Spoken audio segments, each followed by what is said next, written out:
Il-Kummissarju tal-Ambjent u l-Ippjanar David Paċ qiegħed jaffaċċja l-akkuża li se tadaħħal flus mill-professjoni ta' perit fl-istess żmien li kien qed iservi f'din il-kariga kostituzzjonali.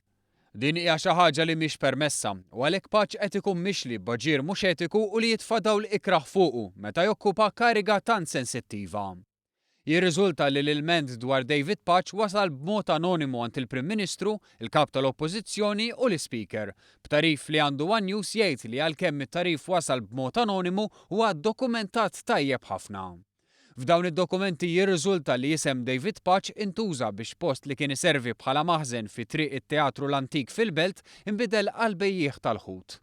Xi ħaġa li fi kliem min qed jitlob l-investigazzjoni setet tefet pressjoni mhux xierqa fuq l-Awtorità tal-Ambjent u li jekk tirriżulta li hi minnha tkun fisser ksur ta' liġi ċar.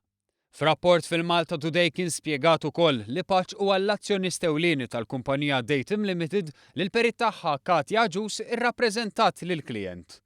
Mhux se ngħid min jien imma nistenna azzjoni għal minbagħad dawn id-dokumenti.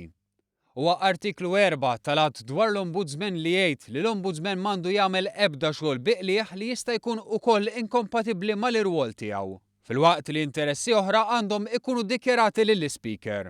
Ir-regoli li japplikaw għall-Ombudsman japplikaw għall-kummissarji fl-uffiċċju tiegħu.